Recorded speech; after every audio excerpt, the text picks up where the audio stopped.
दोस्तों, इस वीडियो में हम जानेंगे कि अपने किसी दोस्त, रिश्तेदार या किसी भी जानने वाले को पैसे उधार देते समय ऐसी कौन सी बातों का ध्यान रखा जाए ताकि उधार देने से आपकी फाइनेंशियल पोजीशन खराब ना हो जाए और साथ ही उधार दिया गया पैसा आपको सुरक्षित रूप से वापस मिल जाए। तो अगर आप भी उधार पैसे के सुरक्षित लेन देन के बारे में सीखना और समझना चाहते हैं तो इस वीडियो को अंत तक जरूर देखिए। दोस्तों, क्या आपके साथ कभी ऐसा हुआ है कि आपने अपने किसी जानने वाले को कुछ पैसे उधार दिए हो और जब आपको उस पैसे की जरूरत थी तब आपका उधार दिया गया पैसा आपको वापस ना मिला हो? बहुत ज्यादा चांस है कि आपके साथ ऐसा जरूर हुआ होगा। ऐसे केस में उधार देकर अक्सर हम में से ज्यादातर लोग किसी और का बोझ अपने सर के ऊपर ले लेते हैं।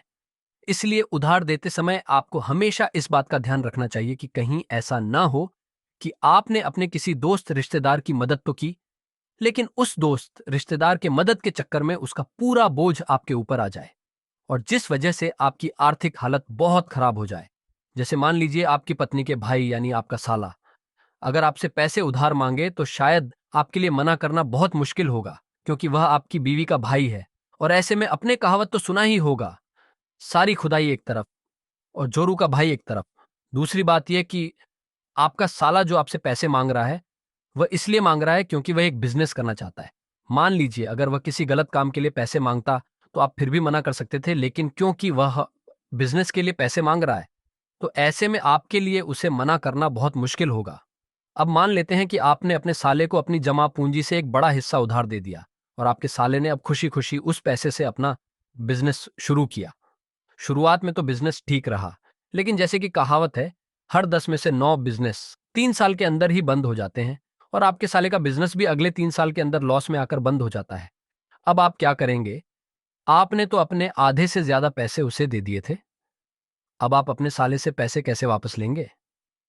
ऐसे केस को कहा जाता है किसी और का बोझ अपने सिर पर लेना। गलती आपके साले की थी। उसे बिजनेस का पर्याप्त अनुभव नहीं था, उसने बिजनेस को ठीक ढंग से नहीं संभाला और बिजनेस में लॉस होने पर उसका क्या गया? पैसा तो आपका लगा था ना। मतलब उस पैसे का सारा बोझ किस पर आया? आपके ऊपर। यानी इस केस में उधार देने और हेल्प करने के बावजूद भी आपको बहुत नुकसान उठाना पड़ सकता है। तो इसीलिए मेरी राय में जब भी आप उधार दें तो इस बात का जरूर ध्यान रखें कहीं आपके साथ ऐसा कुछ ना हो और किसी और की गलतियों का सारा दंड आपको ना मिल जाए और आपको अपनी जमा पूंजी का नुकसान ना हो जाए।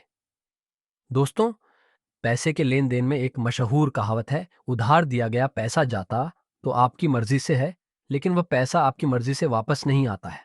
और ऐसे में जब किसी को उधार देते हैं तो अलग अलग सिचुएशन में बहुत कुछ हो सकता है। ऐसा भी हो सकता है कि आपको अपना उधार दिया गया पैसा मिल तो गया, लेकिन इसमें समय बहुत ज्यादा लग गया। और ऐसा भी हो सकता है कि आपने किसी को उधार दिया और वह पैसा आपको आज तक वापस ना मिला हो और आपका उधार दिया गया पैसा बिल्कुल डूब गया हो।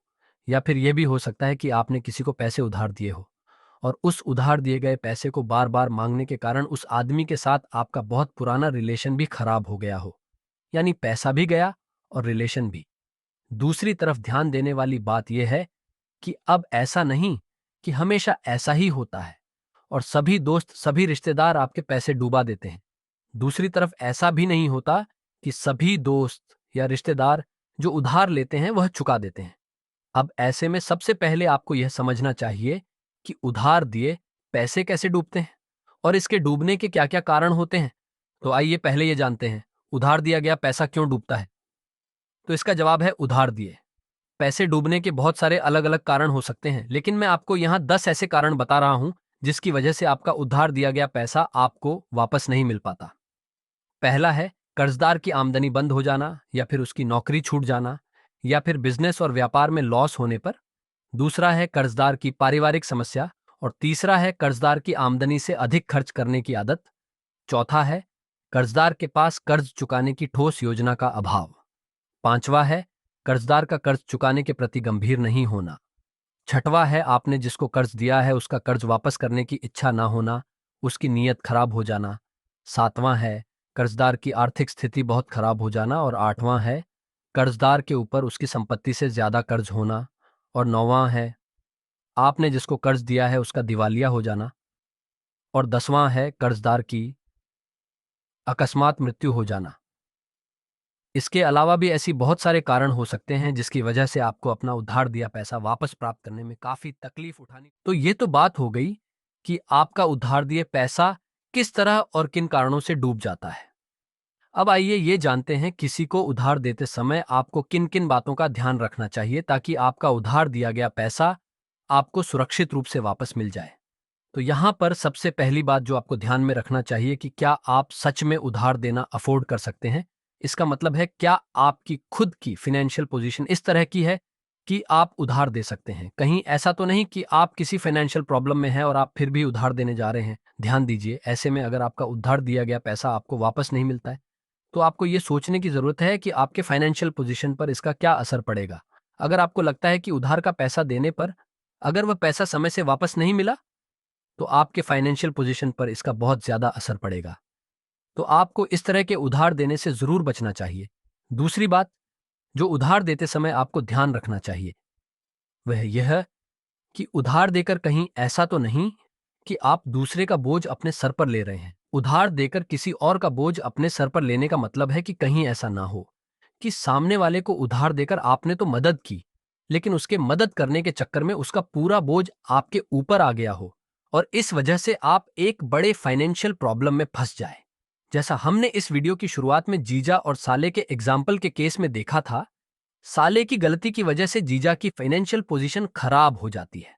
और तीसरी बात जो आपको उधार देते समय ध्यान रखना चाहिए वह यह कि आपको यह देखना चाहिए आप किस काम के लिए और कितना पैसा सामने वाले को उधार दे रहे हैं। उधार देते समय आपको हमेशा इस बात का ध्यान रखना चाहिए कि आप किस काम के लिए उधार दे रहे हैं और आप जितना पैसा कर्ज दे रहे हैं क्या उस व्यक्ति के पास कर्ज चुकाने की उतनी क्षमता है या नहीं। आप जिस काम के लिए कर्ज दे रहे हैं क्या सच में उस काम के लिए उतने पैसे की जरूरत है या नहीं। अगर आपका कोई दोस्त या रिश्तेदार बिजनेस शुरू करने के लिए पैसा मांग रहा है तो आपको सबसे पहले यह देखना होगा कि क्या वह दोस्त या रिश्तेदार जो बिजनेस शुरू करना चाहता है उस दोस्त या रिश्तेदार के पास बिजनेस के बारे में उतना पर्याप्त अनुभव है या नहीं। इसके अलावा आपको यह ध्यान रखना चाहिए कि उसके पास कर्ज चुकाने के बदले कोई संपत्ति गिरवी रखने के लिए है या नहीं। याद रखिए, जिस तरह हर साहूकार यह जानना चाहता है कि वह जो पैसा उधार दे रहा है उसका क्या इस्तेमाल किया जाएगा, चाहे वह पुराने जमाने का साहूकार हो या आज के जमाने के बैंक, दोनों अपने धन की सुरक्षा को ध्यान रखते हुए हमेशा अर्थपूर्ण काम के लिए ही उधार देते हैं।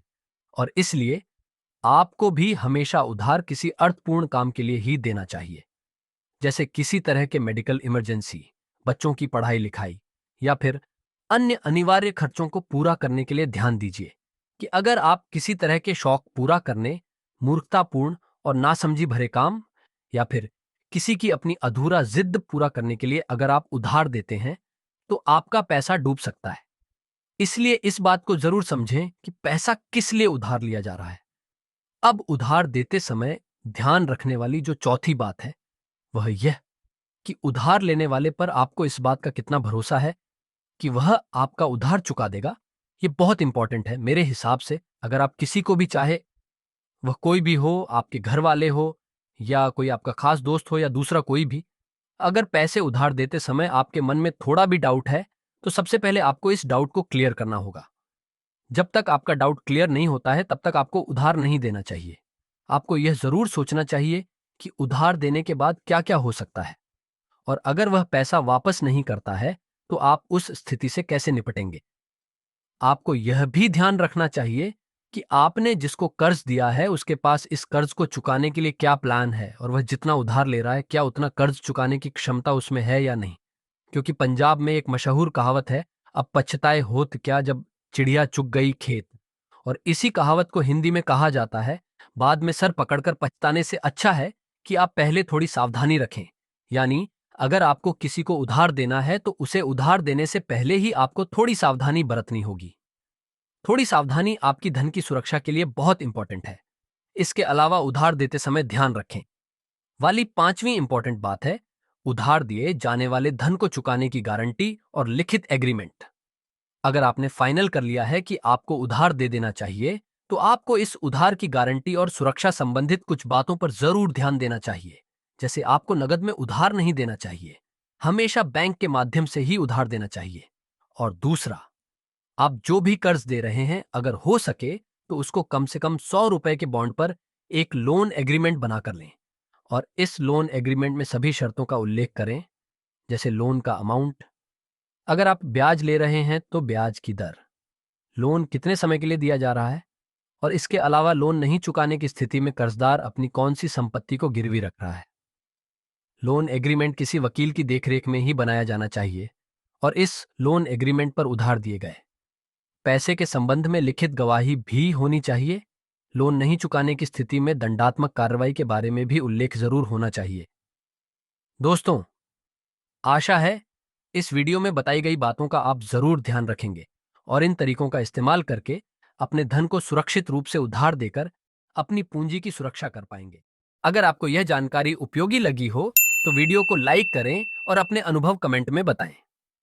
फाइनेंशियल ग्रो चैनल को सब्सक्राइब करें ताकि आगे भी फाइनेंस और इन्वेस्टमेंट से जुड़े महत्वपूर्ण वीडियो देख सकें। धन्यवाद।